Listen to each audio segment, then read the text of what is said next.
এই চামরাইল গ্রামবাসী বৃন্দদেরকে নিয়ে চামরাইল গ্রাম পঞ্চায়েতের সপ্তম বোর্ডের তৃতীয় বর্ষের গ্রাম সভা, সেই সভায়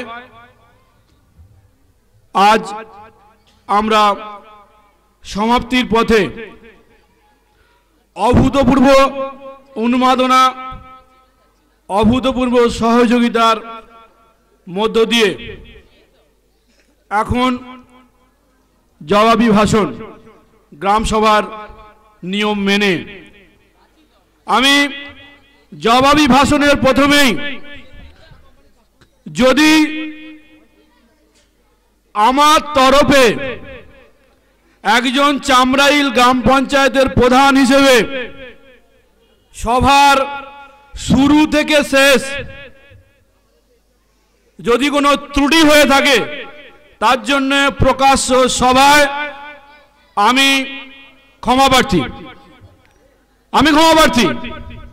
আপনারা যারা গণদেবতা, আপনারা যারা জনগণ, আপনারা যারা ভোটাধিকারের মধ্য দিয়ে ভারতবর্ষের গণতান্ত্রিক শাসন ব্যবস্থাকে কায়েম রেখেছেন 5টি সরকারের মধ্য দিয়ে, যদি ভুল থাকে ক্ষমা করবেন। আজকের সভার শুরুতে যে পরিস্থিতি হয়েছিল, আমি একজন প্রধান হিসেবে, চামরাইল গ্রাম পঞ্চায়েতের প্রধান হিসেবে 14 জনকে যারা আপনারা নির্বাচিত করেছেন, অত্যন্ত জটিল পরিস্থিতির মধ্য দিয়ে চামরাইল গ্রাম পঞ্চায়েতের পঞ্চায়েতি ব্যবস্থা চলছে। এটা কোনো একটি নির্দিষ্ট রাজনৈতিক দলের সংখ্যাগরিষ্ঠ দলের কোনো পঞ্চায়েত বোর্ড নয়। 14 জনের এখানে 6-3-5 খেলা, 14 জনের এখানে 6-3-5 খেলা। 6টি তৃণমূল, 3টি কংগ্রেস, 5টি সিপিএম, তাই নিয়ে পঞ্চায়েতি ব্যবস্থা চামরাইল গ্রাম পঞ্চায়েত। অত্যন্ত দুঃখের বিষয় এটি। আমরা পশ্চিমবঙ্গের 1973 সালের পঞ্চায়েত আইন মেনে সংসদ সভা, তার পরবর্তী পর্যায়ে গ্রাম সভা, 11টি গ্রাম সংসদ করার পর আজকের এই খালিয়ার বুকে গ্রাম সভা। প্রথম বছরে গ্রাম সভা হয়েছিল একসরা স্কুল মাঠে, প্রাথমিক বিদ্যালয়ের মাঠে। পরবর্তী পর্যায়ে গত বছর আমাদের গ্রাম সভা হয়েছিল বিবেকানন্দ স্কুল মাঠে। কোরাম হয়নি, আমরা কোনো জালিয়াতি জোচ্চুরি করিনি। আমরা কোরাম হয়নি বলে আমরা সে সাহস রাখি। আমরা মুলতবি করেছিলাম গ্রাম সভা গত বছরের, আমরা মুলতবি করেছিলাম। এবার জেনে রাখুন, এবছরের 11টি গ্রাম সংসদে আমার পার্টে যেখানে গ্রাম সংসদে লোক হয়নি বলে কিন্তু আমি মুলতবি করেছিলাম, সেই সৎ সাহস সুভাষ রায়ের একজন প্রধান হিসেবে আছে। লজ্জা লাগে না? লজ্জা হওয়া উচিত এই জায়গা থেকে। যারা আজকের এই গ্রাম সভা থেকে যারা পালিয়ে গেল, সৎ সাহস তাদের নেই। কি অপরাধ প্রধানের? কি অপরাধ এখানে পঞ্চায়েতি ব্যবস্থার? কেন পালিয়ে গেল? কোরাম হয়নি। প্রথম থেকে খুঁত কোরাম হয়নি। খালিয়া গ্রামের মাঠ ভরে গেছে, রাস্তায় লোক চলে গেছে, পেছনে লোক চলে গেছে, কোরাম হয়নি। প্রথম থেকে নিজের সংসদ সভায় 34টা মানুষকে নিয়ে 180 বারের গ্রাম সংসদ করেছি। দয়া করেছি তাকে। 34টা মানুষ নিয়ে গ্রাম সংসদ করেছে সুরজিৎ ভট্টাচার্য, বিরোধী দল নেতা। আজকে গ্রাম সভা থেকে ওয়াকআউট করে লজ্জা হয় না? লজ্জা হওয়া উচিত। কার জন্য? দ্বিতীয় কারণ, কল্যাণ ঘোষকে এখানে তৃণমূল কংগ্রেসের হাওড়া জেলার আহ্বায়ক হিসেবে কল্যাণ ঘোষ এখানে আসেনি। তার একটা গণতান্ত্রিক জায়গা আছে, ডোমজুড় পঞ্চায়েত সমিতি, সে সহসভাপতি।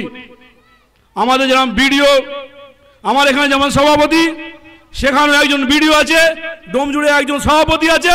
তা এখানে যেরকম চামরাইল গ্রাম পঞ্চায়েত এলাকার মধ্যে বালিজগজা পঞ্চায়েত সমিতি যেমন একজন সহসভাপতি আছে, নামটা কি? মনীষ।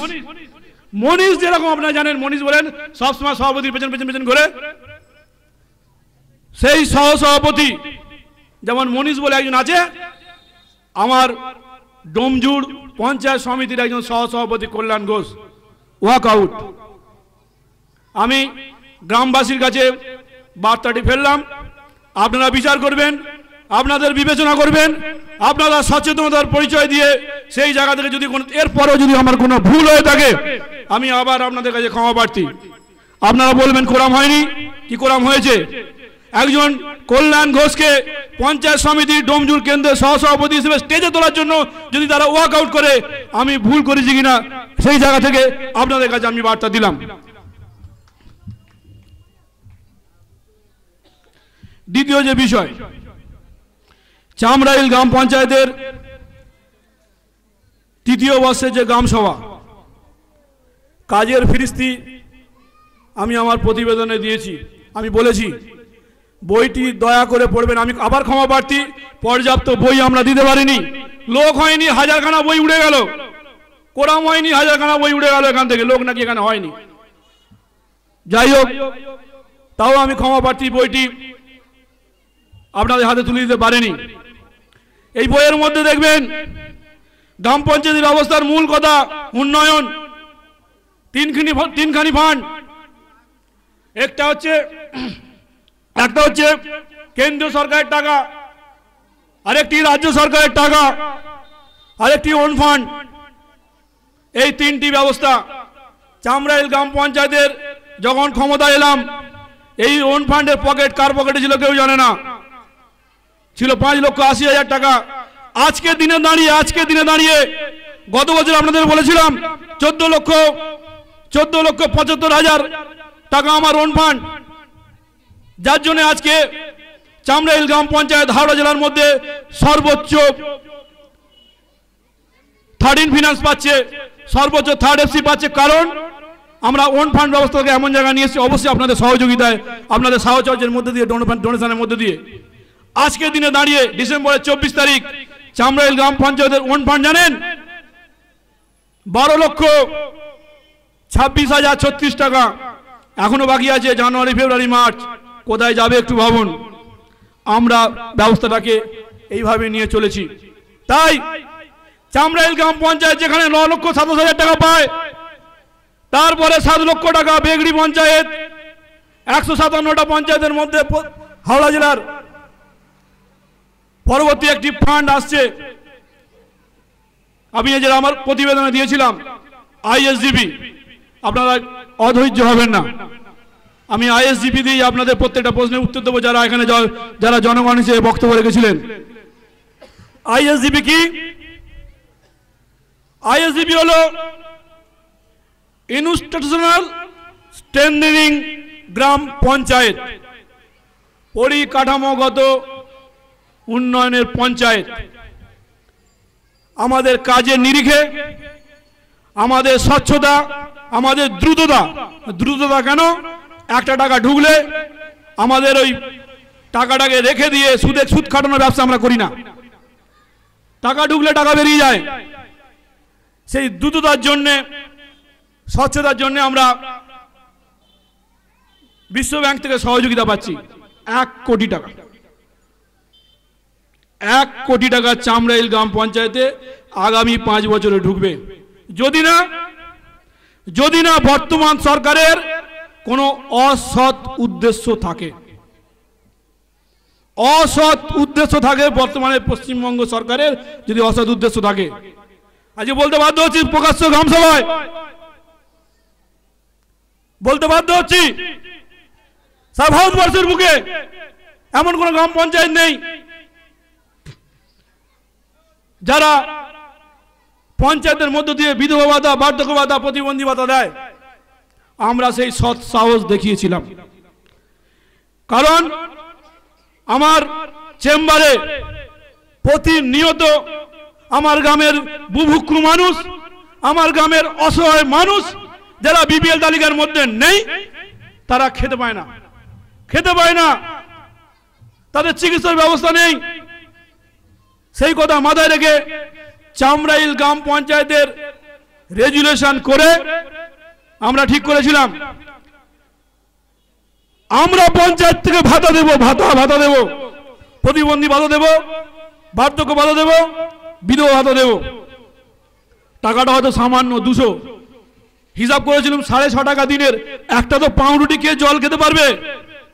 যে গরিব মানুষটার পেটে ভাত যায় না, যে গরিব মানুষটার পেটে একটা রুটি যায় না, আমরা পঞ্চায়েত থেকে দিনে 6.5 টাকা করে দিতে চেয়েছিলাম, পরবর্তীকালে বাড়াবো। আমাদেরকে ধন্যবাদ দেওয়া হয়েছে, বড় করে ধন্যবাদ দেওয়া হয়েছে। আজকে যেটা 2 অক্টোবর যেটা উদ্বোধন হওয়ার কথা ছিল, আজকে পশ্চিমবঙ্গ সরকারের বুক কেঁপে গেছে, আনিসুর রহমানের বুক কেঁপে গেছে। সমস্ত ডেট আছে, লাল ফিতে দিয়ে আটকে রেখেছে। কারণ পশ্চিমবঙ্গের বুকে কেন ভারতবর্ষের বুকে বিপ্লব ঘটে যাবে। 2,65,000 গ্রাম পঞ্চায়েত আছে সারা ভারতবর্ষে।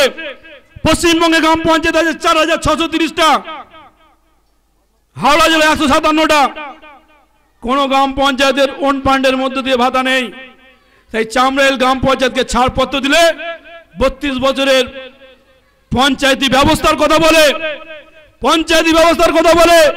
32 বছর ধরে অনেক পঞ্চায়েত চালিয়েছে, কিন্তু পঞ্চায়েতের মধ্যে দিয়ে কোনো ভাতা দিতে পারেনি, লজ্জায় মুখ রেখেছে।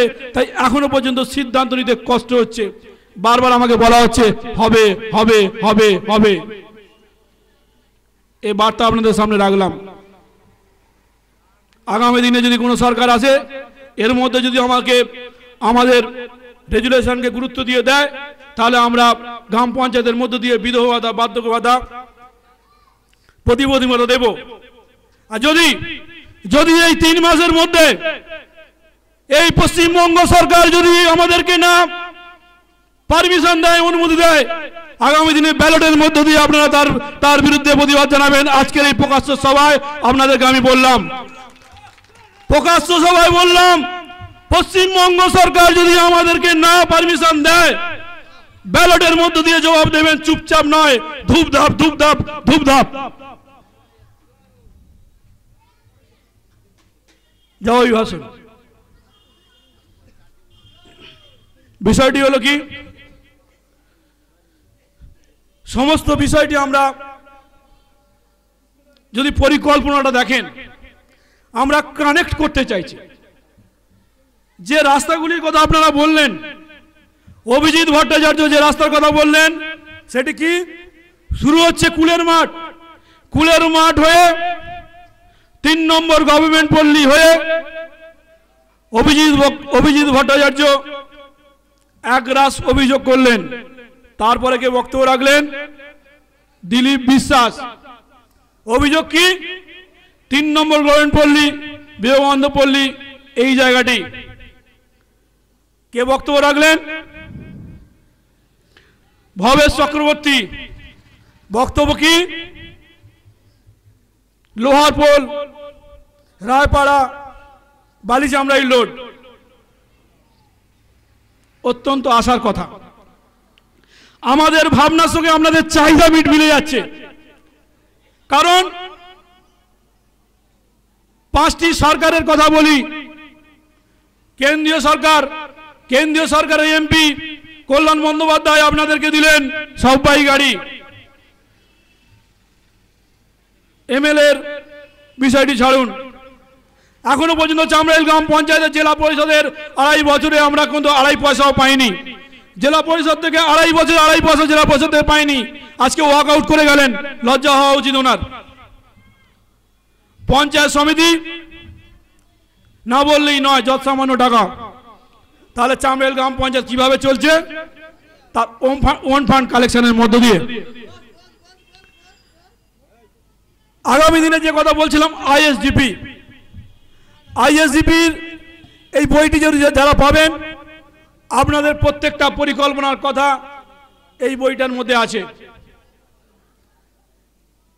যেটা আমাদেরকে 22 লক্ষ টাকার একটা মেমো এসছে।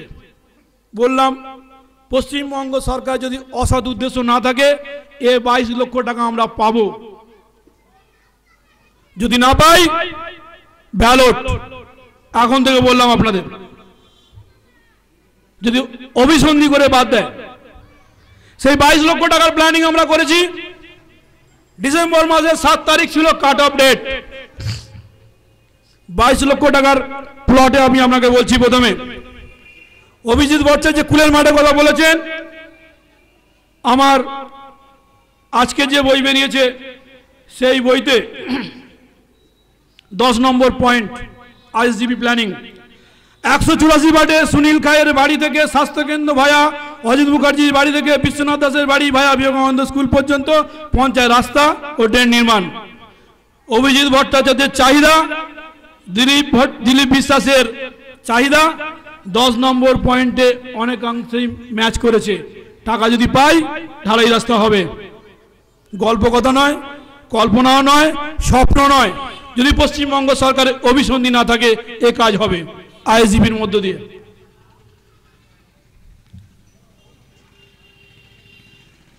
রবিরাম সানার বাড়ি থেকে সুখেন কর্মকার।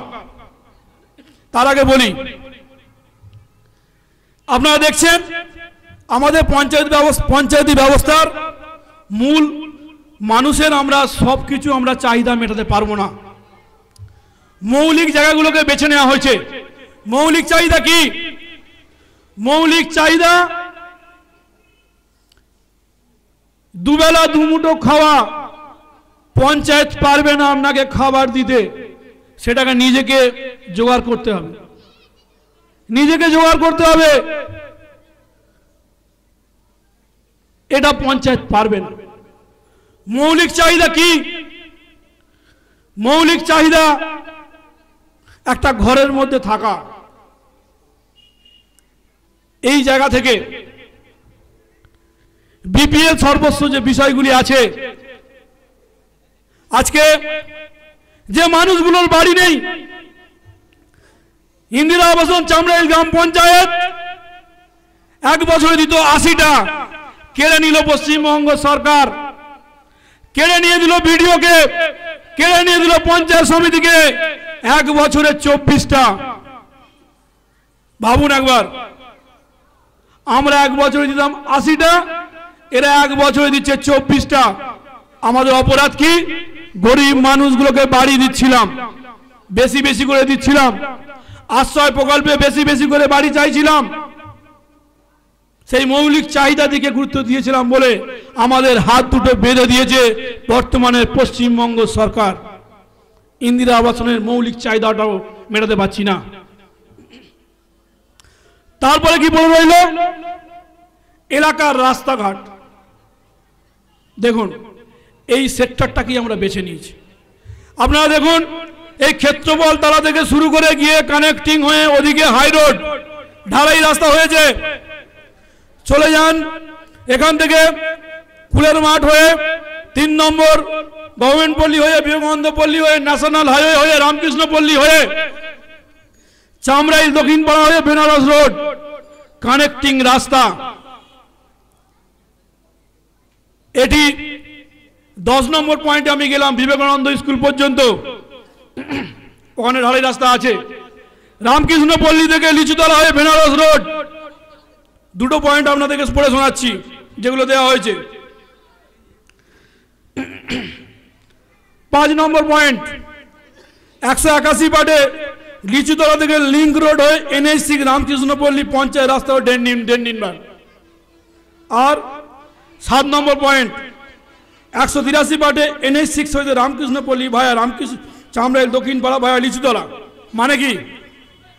অদ্বৈত বিশ্বাসের দিক থেকে করতে করতে যাবে, আমি ওই দিক থেকে রাস্তা ঢালাই করতে করতে আসবো, কানেক্টিং রাস্তা হবে। হিরণময় দাস কুলের মাঠ থেকে ঢালাই করতে করতে যাবে 3 নম্বর গভর্নমেন্ট পল্লী পর্যন্ত, তারপর অদ্বৈত বিশ্বাসের পাঠ হয়ে ঢালাই হয়ে যাবে। এই চিন্তা ভাবনা রাখা হয়েছে। উন্নয়নের প্রশ্নে কোনো রাজনীতি নয়, উন্নয়নের প্রশ্নে কোনো রাজনীতি নয়। চামড়াইল গ্রাম পঞ্চায়েতকে ঢেলে সাজানোর ব্যবস্থা। আজকে সব পাইকারিটি কোনো তৃণমূলকে নিয়ে যাবে না, আজকে সব পাইকারিটি কোনো কংগ্রেস কর্মীকে নিয়ে যাবে না। যারা ওয়াকআউট করে চলে গেলেন তাদের সমর্থকের ব্যাপারটা সেটা নয়, সর্বসাধারণের জন্য, সে তৃণমূল করুক, কংগ্রেস করুক, সিপিএম করুক, সবার উপরে গ্রামবাসীর জন্য ভাবনা চিন্তা করে সবাই গাড়ি। কথা হচ্ছিল রবিরাম সানা থেকে সুখেন কর্মকার। পয়েন্ট নাম্বার 6, আইএসডিপি 182 বাটে বাঁশতলা হতে সোমনাথ ভট্টাচার্যের বাড়ি ভায়া গোকুল দাসের বাড়ি, এই যে রাস্তাটি দেয়া আছে, এই রাস্তার মধ্যে রবিরাম সানা থেকে সুখেন কর্মকার, ওদিকে বাঁশতলা এবং এদিকে সোমনাথ ভট্টাচার্যের বাড়ি, এই রাস্তা আইএসডিপিতে 6 নম্বর পয়েন্টে দেয়া আছে। 22 লক্ষ টাকার পরিকল্পনার মধ্যে এইগুলি দেয়া আছে। আর ভবেশ চক্রবর্তী যে রাস্তার কথা বললো তার মধ্যে একটি রাস্তা মান্নাপাড়া রাস্তা যেটা বলেছে 3 নম্বর পয়েন্ট, 180 পাটে কৃষক খামারুর বাড়ি থেকে মান্নাপাড়া ভায়া অনিল পাত্র বাড়ি পর্যন্ত পঞ্চায়েত রাস্তা ও ড্রেন নির্মাণ দেওয়া আছে। সুতরাং এ তো 22 লক্ষ টাকা, 22 লক্ষ মাইনাস 1 কোটি কত হলো? 78 লক্ষ। এখনো 78 লক্ষ টাকা জামেল গ্রাম পঞ্চায়েত পাবে। বছর বছর 15 লক্ষ টাকার ওন ফান্ড মিনিমাম। রাজ্য সরকারের দয়া হলে টাকা, কেন্দ্র সরকার যদি দেয় টাকা, একটা সময় আসবে কাজ করার জায়গা থাকবে না। কোনো গল্প কথা নয়, কোনো কল্পনা নয়, কোনো স্বপ্ন নয়। আজকের দিনে দাঁড়িয়ে 24শে ডিসেম্বর আমি প্রধান সুভাষ রায় আপনাদের বলছি, প্ররোচনার ফাঁদে পা দেবেন না। যেভাবে চামড়াইল গ্রামে নিকাশি হয়েছে, বর্ষার জল ড্রেন নেচা হয়ে খাল দিয়ে বেরিয়ে যাচ্ছে, মানুষ আর স্কুলে যায় না। বর্ষার সময় তারা আর বাড়ি ছেড়ে ভাড়া বাড়ি যায় না। চামড়াইল গ্রাম পঞ্চায়েত আজকে নিকাশি ব্যবস্থা করেছে। চামড়াইল গ্রাম পঞ্চায়েত আমাদের মূল যেটা নীতি, গ্রামে রাস্তাগত পরিকাঠামো তৈরি করা। 5 বছরের মধ্যে চামড়াইল গ্রামের এমন কোনো জায়গা থাকবে না যেখানে আমাদের পঞ্চায়েত সদস্যরা পৌঁছতে পারবে না। আমি দায়িত্ব নিয়ে বললাম, তিনি সিপিএম এর সদস্য হন, তিনি তৃণমূলের সদস্য হন, তিনি কংগ্রেসের সদস্য হন, আর পালিয়ে যাওয়া যারা সদস্য হন তাদেরও বলছি, দায়িত্ব নিয়ে বলছি। কারণ গ্রামের সার্বিক উন্নয়ন হবে, ঘটছে, ঘটবে, অবশ্যই আপনাদের আশীর্বাদ ভালোবাসা নিয়ে। যারা আজকে সভা সমৃদ্ধ করলেন, যিনি মাইক দিলেন, যিনি স্টেজ বানালেন, এই ঠান্ডার মধ্যে থেকে, পিছনে থেকে, পরোক্ষভাবে বিভিন্নভাবে যিনি এখানে আজকের ইলেকট্রনিক মিডিয়া ছবি তুলছেন, যে সমস্ত গ্রামবাসী বৃন্দ তার মূল্যবান সময় আজকের জন্য ব্যয় করলেন, যে সমস্ত অতিথি এসেছিলেন, পিএমএইচ সাহেব, বিডিও ম্যাডাম, কল্যাণ বন্দ্যোপাধ্যায় এমপি, আমার গ্রামকে সমৃদ্ধ করলেন, তাদেরকে যারা উষ্ণ অভ্যর্থনা জানালেন, এবং আগামী দিনে যারা আমাদের প্রতি ভরসা রাখছেন গ্রাম পঞ্চায়েতি ব্যবস্থার, প্রত্যেককে সালাম নমস্কার, প্রত্যেককে সালাম নমস্কার। প্রত্যেককে কথা বলি, সময় দেবেন। 5 বছরের জন্য নির্বাচিত করেছেন। সামান্য একটি ঘটনাকে কেন্দ্র করে মূল্যবান সময় যেন নষ্ট না হয়। সামান্য প্ররোচনার ফাঁদে পা দিয়ে ধীরে ধীরে ক্রমান্বয়ে যে সার্বিক উন্নয়ন ঘটছে, ব্যক্তিগত খুশি অখুশি, ব্যক্তিগত স্বচ্ছতা অস্বচ্ছতা, ব্যক্তিগত বিষয়গুলি বাদ দিয়ে আমরা যদি পঞ্চায়েত ব্যবস্থাকে ভালোবাসি, আমরা যদি মনে করি মানুষ আমাদেরকে নির্বাচিত করেছে, আমাদের কিছু দায়বদ্ধতা আছে, আমাদের মানুষের কাছে জবাবদিহি করার বিষয় আছে, আমরা সবাই মিলে আসুন। 14 জন পঞ্চায়েতের সদস্য, 3 জন পঞ্চায়েত সমিতি সদস্য, আর যারা পিছনে দাঁড়িয়ে আছে পঞ্চায়েতের কর্মী, আজকের দিনে দাঁড়িয়ে আমি বলছি, চামড়াইল গ্রাম পঞ্চায়েতের গর্ব, চামড়াইল গ্রাম পঞ্চায়েতের অত্যন্ত, আমি জানি না এই সুদিন কদিন থাকবে, সন্দীপ সামন্তর মতো একটা এক্সিকিউটিভ অ্যাসিস্ট্যান্ট করে, ওটা কোঅর্ডিনেশন কমিটি করে, ওরা কোঅর্ডিনেশন কমিটি কাজ করে যে মানুষের জন্য। আজকে যে গাড়িটি দেখতে পাচ্ছেন সন্দীপ সামন্ত, একবার হাততালি দিন। সন্দীপ সামন্তর অক্লান্ত পরিশ্রম। কালকে রাত্রি 11টার সময় মাথা ফাঁকা, আমি বললাম মাথায় চাদর বাঁধো, একটা বন্ধুকে নিয়ে এসেছিল। আজকে গ্রাম পঞ্চায়েতের প্রত্যেকটা কর্মী যারা আছেন তাদের কাছ থেকে যে ধরনের সহযোগিতা পাই সেটা শুধু বলার জন্য বলা নয়, সবাইকে নিয়ে এই বিষয়। পঞ্চায়েতের কর্মীদেরকে যদি আমি ভাবতে থাকি এরা কোঅর্ডিনেশন কমিটি করে, এরা সিপিএম করে, ভাবনাটা ভুল। তাদেরকে ব্যবহারের মধ্য দিয়ে, তাদেরকে বুঝিয়ে কাজটা মানুষের জন্য করতে হবে। আমি 5 বছর পরে কোথায় যদি থাকি জানি না, কালকে থাকবো কিনা। ষড়যন্ত্র সব সময় চলছে, সব সময় ষড়যন্ত্র চলছে, জানি না কি হবে। সেই জায়গা থেকে বলছি, চামড়াইল গ্রাম পঞ্চায়েতে যারা পঞ্চায়েত কর্মী স্টাফ আছে, আমি গ্রামবাসী বৃন্দের কাছে অনুরোধ করছি ওদের সঙ্গে ভালো ব্যবহার করুন। প্রত্যেকে ভালো, প্রত্যেক কার নাম বলবো, স্বপন দা, অজয় দা, বলে শুধু মিটিমিটি করে হাসে আর কাজ করে। বা দীপাদি এসছে, দীপাদি কাছে বললাম আমাদের ভালো মন্দ করে খাওয়ান, কারণ গ্রাম পঞ্চায়েতে একজন মহিলা এসছে, আমাদের সকলের, আমাদের মা, আমাদের দিদি, আমরা একজন মহিলাকে পেয়েছি, উনি আমাদেরকে পথ দেখাবেন কিভাবে আগামী দিনে চলবো। সবাই মিলে গ্রাম পঞ্চায়েত ব্যবস্থাটা একটা জায়গায় নিয়ে যাব। আমি আবার সবাইকে আন্তরিক অভিনন্দন জানাচ্ছি ভীষণভাবে সফল করার জন্য গ্রাম সভা। আগামী দিন সকলের সুখের হোক। দুঃখ থাকলে দুঃখটাকে বহন করতে পারবো, সেই ভার বহন করার ক্ষমতা দিক ঈশ্বর, আল্লাহ, ভগবান। এই কথা বলে সবাইকে ধন্যবাদ জানিয়ে আমি আজকের গ্রাম সভা, চামড়াইল গ্রাম পঞ্চায়েতের 7ম বোর্ডের 3য় বর্ষের গ্রাম সভা, আপনাদের আশীর্বাদ নিয়ে গ্রাম পঞ্চায়েতের চলার পথ আরো মসৃণ হোক, পায়ের তলায় কাঁকড় পড়লে সেটাকে দূরে সরিয়ে দিতে পারি সেই মানসিকতা তৈরি হোক, এই ভাবনা নিয়ে প্রত্যেকে ধন্যবাদ জানিয়ে আজকের গ্রাম সভা শেষ করলাম।